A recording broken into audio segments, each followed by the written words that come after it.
The firm's gone, she said flatly. Dad's eyes hardened. I refused. That's when her plan kicked in. We swerved through side streets, rain hammering the windshield, wipers slapping in sync with my pulse. Dad's knuckles whitened on the wheel. One of her guys is tailing us from the cemetery, he muttered. Black SUV 2 cars back.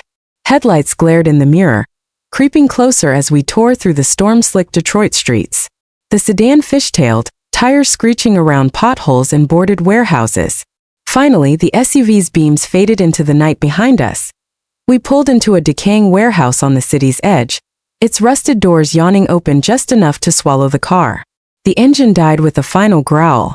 Dad grabbed a duffel and we bolted inside. The heavy metal door slammed shut. Click. Locking us in with the scent of mildew and dust. One single bulb flickered overhead, casting long trembling shadows across the cracked concrete. This place is off-grid, Dad said, breath ragged. No cameras. No traces. She won't find us here tonight.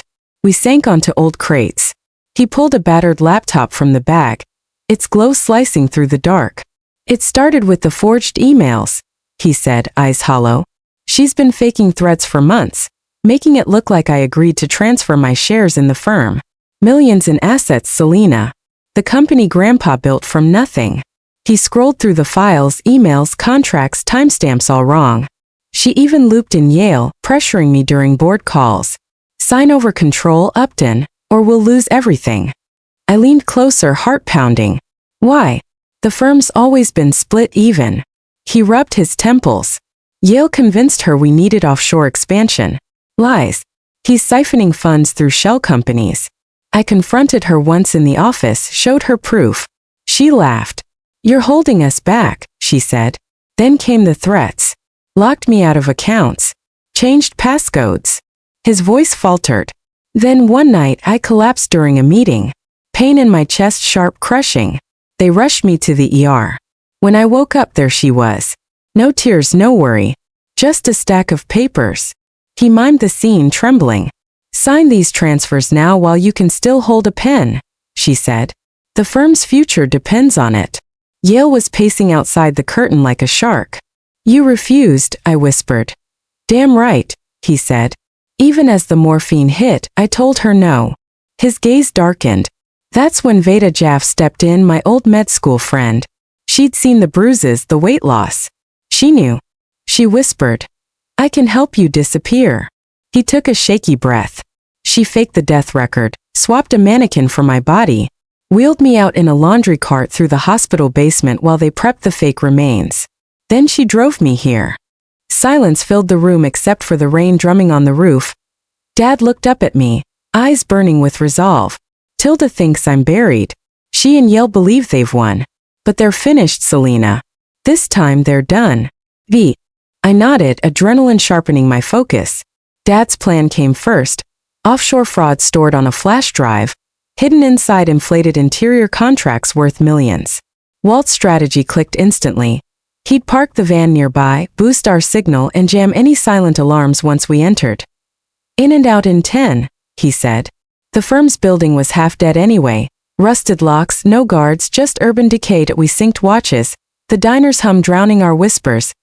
Night fell heavy as we neared the office tower, a relic of Detroit's boom. Peeling paint, boarded windows, and the faint scent of sawdust and varnish mixing with alley dampness. I slipped the faded key from my old marketing days into the service door. Still valid. It creaked open softly. Walt's voice crackled through my earpiece from the van. Cameras looped. You've got 5 minutes. The hallways stretched dark, lit only by a distant fluorescent hum. My flashlight swept over stacked furniture prototypes, then stopped at Mom's corner office. Door ajar. The smell of fresh cut wood stronger there among design mock-ups. The safe loomed behind her desk. I nudged aside a photo frame and entered Dad's birthday. Click. The drawer slid open smoothly.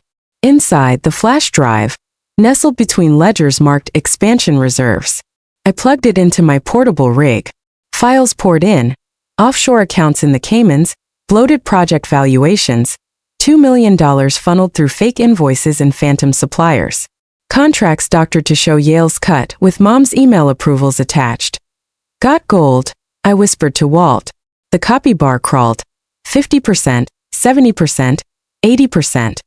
Then the alarm panel down the hall blinked red. A silent pulse. My heart raced as we bolted through the back exit, sprinting down the alley. Walt yanked open a storm drain, ditching the backup drive just as my phone lit up. Tilda. We ducked behind dumpsters, breath ragged. I answered on speaker, voice steady. Selena, she hissed, tone cold and sharp as a blade. Return what you took from the office, or regret crossing me permanently. Her breath quickened. I know about the safe. Hand it over, or the firm's lawyers will bury you in audits. Click. Line dead. The echo lingered in the narrow passage. She's on to us, Walt muttered. Data's secure on my end. We split. I doubled back under cover of night, returning to the safe house by dawn. Dad was waiting. I handed him the original drive. Moments later, Veda Jaff arrived, her medical bag swapped for a secure laptop. FBI anonymous drop, she said, fingers flying over keys. Whistleblower portal. Encrypted VPN triple proxy. Untraceable. We watched as files uploaded. Offshore ledgers, inflated bids, 2 million siphoned through Yale's shell fronts. Veda hit send, timestamped, routed to the Federal Fraud Division. Your testimony seals the case, she said quietly. Dad paced the dim room. She'll spin it as grief. We wait. Tension coiled in every breath. Every floorboard creak spiked nerves. 48 hours crawled by. The radio hummed with local news. Tilda Baxter dominated headlines, calm and composed outside the mansion gates. Mourning Upton deeply, she told reporters, her eyes dry as glass. The firm will honor his legacy, expanding under strong leadership. Clips looped her and Yale at press conferences, touting new partnerships even as shares plummeted. Headlines screamed, Tycoon widow pushes growth amid loss. Masking the storm brewing federally, we watched from the shadows.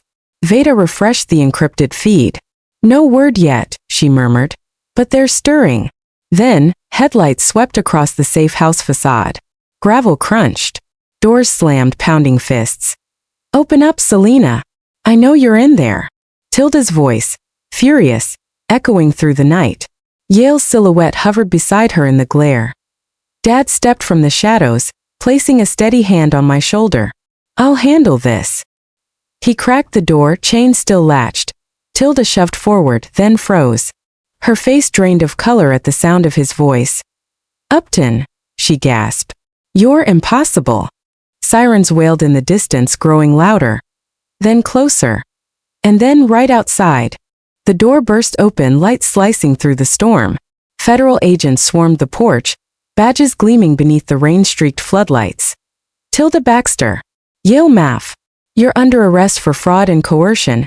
Hands where we can see them. One agent barked, his weapon steady but controlled. Tilda froze mid-shove. Yale's hands rose slowly, trembling. Cuffs snapped shut with a sharp metallic click. Agents read their rights over the pounding rain, water streaming off their vests. Dad stood tall in the doorway, calm amid chaos. One agent patted him down by mistake before waving him off. Tilda's eyes went wild. Impossible. You're dead. She screamed through the downpour. Dad's voice was low, measured. You made sure of that with your schemes. But the truth always surfaces. Agents dragged her back. Yale sputtering half-hearted denials. Veda stepped forward, soaked but unflinching, clutching waterproof folders. Here's the medical proof, she said, handing them over. Altered records showing the staged death and the forged collapse report. Inside, another agent sealed the original flash drive into an evidence bag. Scanners beeped as data integrity checks lit green. I grabbed my phone, fingers shaking. Zan, I breathed when he answered. Our family lawyer. Calm even at 3 a.m. It's Selena. Arrest just went down. We need the affidavit drafted now. By dawn, Zan arrived in a sleek sedan, tie loosened, briefcase heavy. Dad recounted everything in the dim kitchen light. Tilda's bedside threats, the coercion, the documents she tried to force him to sign. Zan's pen moved fast. No hesitation, he connected with prosecutors over a secure line, forwarding digital evidence, structuring charges, fraud, coercion, offshore laundering. Files flew across screens. Sworn statements were notarized on site. Timelines locked for indictment. By morning, the world knew. Helicopters thundered overhead. News vans clogged the street. Detroit interior tycoon busted in scandal, the headline screamed. Empire crumbles. Widow's lover implicated. Reporters swarmed the gates, cameras flashing as Tilda's glare burned from the backseat of a squad car. We stayed low. But my phone buzzed again, an unknown jail line. This isn't over, Selena, Tilda hissed. The call cut, her voice swallowed by static. 3 months later, the federal courthouse overflowed with reporters in suits. The air was thick with the hum of cameras and whispers. Dad took the stand first. Oath sworn, he spoke steady under the lights. She cornered me for weeks, he said. Every night, papers shoved across the desk. Sign or watch the firm crumble. Jurors leaned in as he described locked doors, whispered ultimatums, debts fabricated to strip him of his shares. Then Veda took the stand, her doctor's coat traded for a charcoal suit. It was the only way, she told the court. Faking his death risked everything, my career, my license, but coercion leaves bruises you can't photograph. Cross-examination tried to shake her. She didn't flinch. I chose survival over silence, she said simply. Then Zen stood, power in his voice. Exhibit A, he announced. The projector flickered to life. The flash drive's data spilled across the screens. Offshore transfers, Cayman accounts, invoices for phantom suppliers. Contracts tied directly to Yale's name. The jury watched as $2 million worth of fraud unraveled line by line. Zan paced slowly. Every empire built on deceit falls the same way, under its own weight. Deliberation was brief. The verdict landed heavy. Guilty. On all counts. Fraud. Coercion. Conspiracy. The judge's gavel cracked like thunder. 25 years, she ruled. Forfeiture of mansion and firm assets. Bailiffs gripped Tilda's arms. Her eyes slid past us, empty, unreadable. As she was led away in cuffs, water still clinging to her hair like the night of her arrest. Yale followed, head bowed, career in ruins. We didn't speak. Didn't look back. Dad retired quietly to a small suburban workshop, wood, metal, peace. I rebuilt my life on the city's edge, starting a new marketing studio with clients who valued truth over image. Betrayal left scars that never faded. But justice, unyielding, methodical, left something stronger, a warning carved in memory. Greed always devours its own legacy.